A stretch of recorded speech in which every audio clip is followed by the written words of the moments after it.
On this episode of China Uncensored, high-speed rail or high-speed fail. Hi, welcome to China Uncensored. I'm your host, Chris Chappell. Forget planes. Trains are the future. I mean, think about it. Would you rather sit in some whirly-bird death trap or ride in luxury to your destination, gliding along the countryside in only double the amount of time it would take you to fly there? Well, dreams come true. And China is the little engine that could. Just a few short years ago, China's high-speed rails seemed poised to take over the world. Everyone was talking about it. Everyone wanted a piece of it. U.S. officials like former Chicago Mayor Richard Daley would visit China and practically drool all over that sleek, shiny efficiency of the Chinese system.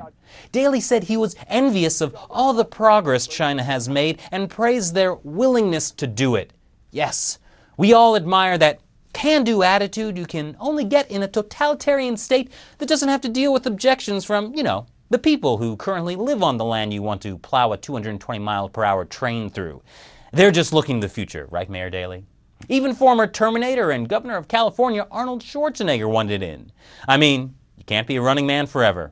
Well, all that ended, sadly, after the 2011 high-speed rail crash in Wenzhou, coupled with a hasty attempt to literally bury the evidence.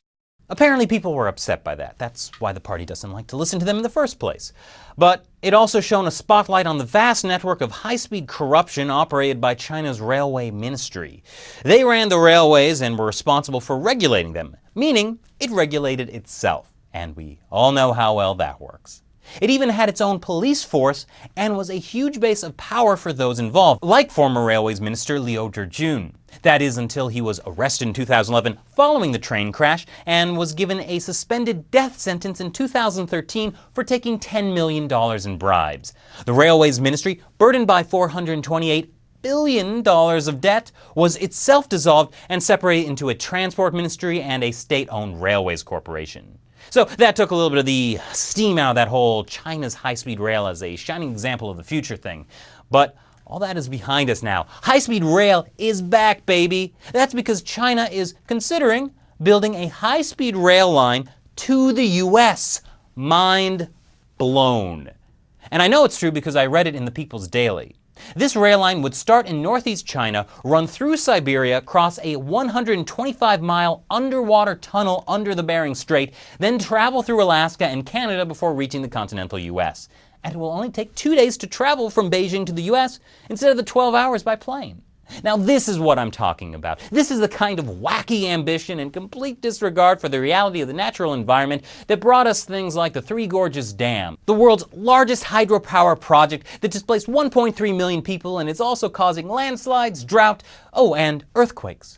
Not to mention the South-North Water Transfer Project, where the government is planning to drill almost 2,000 miles of tunnels and canals through places like the Himalayas to move water from the Yangtze River and its tributaries in the south up to the north, based on a single statement made by expert hydrologist Chairman Mao.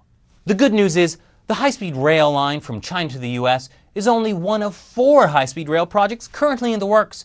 China also wants to build a train that runs from London to China, Kunming to Singapore. I'm not sure what the route for this one is. I would imagine it goes through Laos, Thailand, and Burma, places that all have great relations with China, and Germany to Urumqi. I've always wanted to go from Germany to Urumqi.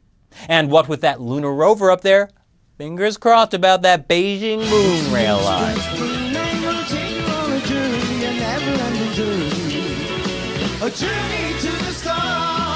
But it seems like some in China are feeling a little defensive about these ambitious rail projects after hundreds of English-language media outlets picked up the story.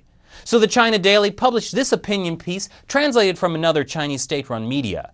It acknowledges that the difficulties in capital, technology, geology, engineering, climate, and geopolitics are conceivable. But it says we're missing the bigger picture here. You see, Western forces built the current world order with warships to benefit themselves, which just isn't fair. So now, developing countries will build a new world order with trains, because many countries will have to cooperate to make these high-speed rail lines a reality, and since cooperation between China, Russia, and the US has worked out so well when it comes to, say, the Ukraine-Syria currency trade, human rights, anything related to the United Nations, and possibly a few other things, I see no problems with this plan. And cooperation will make things fair, or something. That's right, world peace through China's high-speed rail. Thanks for watching this episode of China Uncensored. What do you think of China's high-speed rail ambitions? Let me know in the comments section below, and be sure to check out the Facebook and Twitter page. Once again, I'm Chris Chappell. See you next time.